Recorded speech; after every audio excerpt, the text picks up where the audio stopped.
என் இனிய நல் உறவின் உள்ளங்களே, தூய ஆவியானவர் இன்று நாம் 20/5/25 இருக்கின்றோம். நமக்கேது வாழ்வு தூய ஆவியானவர் இன்றி. அன்னையின் அரவணைப்பில் நாம் தினமும் தொடரும் சங்கீத தொடர்ச்சி 84:4-5-6. இன்று நாம் அன்னைக்காக சொல்ல வேண்டியது: எங்கள் பொருட்டு துயருற்ற அன்னை மரியே, எங்களுக்காக பரிந்துரைத்து எங்களுக்காக வேண்டிக் கொள்ளும். நாம் செய்ய வேண்டிய நற்செயல் இன்று அன்னை மரியாவின் துயரங்களை நினைத்து துயருறும் யாருக்காவது ஆறுதல் அளிப்போம். இன்றைய வாசகம் திருத்துதர்கள் பணி நூலிலிருந்து 14-19-28. இன்றைய தூய நற்செய்தி வாசகம் யோவான் 14:27-31.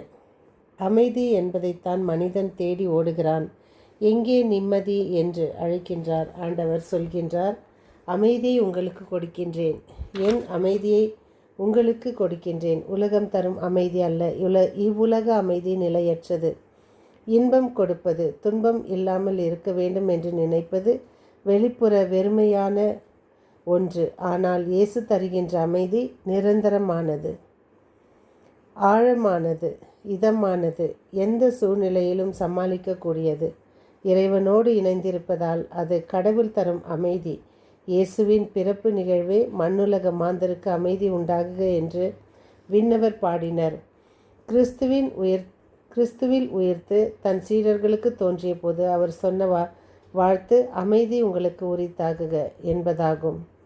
பாவம், சாபம், சாத்தான் என்னும் அனைத்து தீமைகளையும் அழித்து தனது அமைதியை தந்தார். துணிவுடன் இருங்கள், நான் உலகின் மீது வெற்றி கொண்டு விட்டேன். யோவான் 16:33.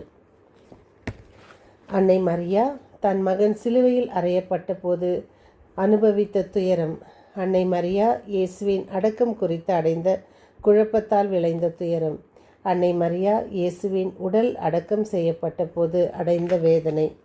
இயேசுவின் மரணம் சிலுவையில் நடந்தேறுகிறது. அவர் இறந்து விட்டாரா என்று பார்க்க ஒரு வீரன் அவரது விலாவை ஈட்டியால் குத்தினான். அந்த வீரன் பெயர் லொஞ்சினியூஸ் என்றும் அவனுக்கு ஒரு கண் பார்வை கிடையாது என்றும், இயேசுவின் விலாவை பிளந்தபோது அதிலிருந்து வழிந்த தன் இரத்தமும் நீரிலும் இருந்து ஒரு துளிகள் அவனது கண்களில் பட்டு தெறிக்க பார்வையற்ற கண் பார்வை பெற்றது என்கிறது பாரம்பரியம். பொதுவாக சிலுவையில் அறையப்பட்டு மரணமடைந்தவர்கள் நல்லடக்கம் செய்யப்படுவதில்லை. இறந்த உடல்கள் சிலுவையிலேயே தொங்கிக் கொண்டிருக்கும். புழுக்களும் பறவைகளும் விலங்குகளும் தங்களுக்கு உணவாக அந்த உடலை அரித்தும் கொத்தியும் கிழித்தும் போடும்.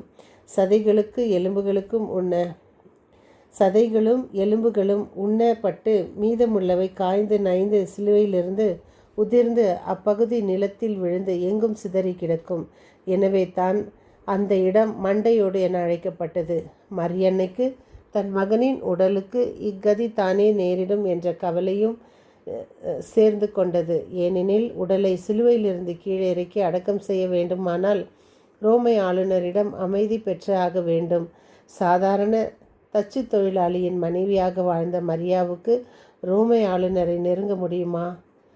யார் தனக்கு உதவி செய்வார்கள் என்று குழம்பினார் அன்னை. குழப்பத்திலிருந்து விடையாக வருகிறார் அரிமத்தையா ஊரான யோசேப்பு. யூத சங்கத்தின் உறுப்பினரான அவர் ஊரில் செல்வாக்கு பெற்றவராக திகழ்ந்தார். அவர் ரோமை ஆளுநரை அணுகி இயேசுவின் உடலை சிலுவையிலிருந்து இறக்கி தமக்கு சொந்தமான கல்லறையில் அடக்கம் செய்ய அனுமதி பெற்றார். நாம் இதை சிறு வயதிலிருந்தே கேட்டுக்கொண்டு வருகிறோம். போன மாதம் கூட நாம் நினைவில் வைத்தோம். ஜெபிப்போம்.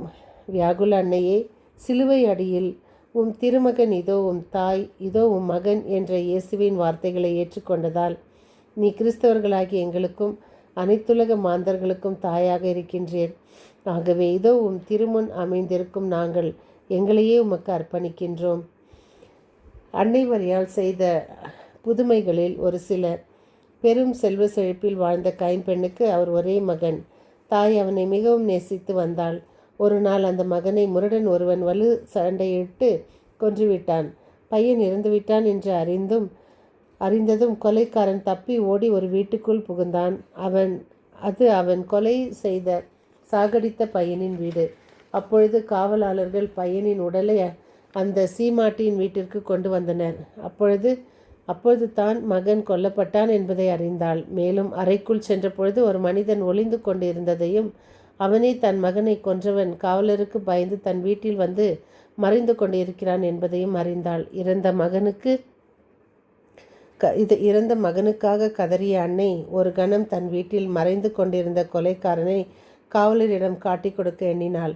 ஆயினும் அன்னை மரியா தன் மகனை கொன்றவர்களை மன்னித்ததையும் இயேசுவின் சிலுவை பாடுகளையும் கல்வாரி சிலுவை அடியில் மரியன்னை அனுபவித்த வேதனைகளையும் நினைவிற்கொண்டு அவள் காட்டி கொடுக்காமல் காவலர்களை அனுப்பிவிட்டு அந்த மனிதனை மன்னித்து அவனுக்கு வேண்டிய பணம், துணி மற்றும் பொருட்களை தந்து அவன் தப்பித்து செல்ல ஒரு குதிரையையும் தந்து அனுப்பினாள். அன்றிரவு அவளது மகன் அவளுக்கு தோன்றி, நான் செய்த பாவங்களுக்கு நீண்ட நாட்கள் உத்தரிக்கிற ஸ்தலத்தில் இருக்க வேண்டியதாயிருந்தது. ஆயினும் நீங்கள் அந்த கொலைக்காரனுக்கு காட்டிய இரக்கம், செய்த நற்செயல்கள், அன்னை மரியா என்னை விண்ணகத்திற்கு அழைத்து சென்று விட்டார்கள் என்று கூறி மறைந்தாள்.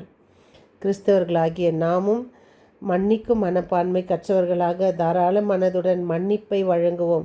நம்மிடம் எது இருக்குதோ இல்லையோ, மற்றவர்களுக்கு கொடுப்போமோ கொடுப்பதில்லையோ, ஆனால் மன்னிப்பை வழங்குவோம். நல் மனதினம் மரியன்னையிடம் கேட்போம். மீண்டும் சந்திக்கும் வரை உங்கள் அன்பு தோழி.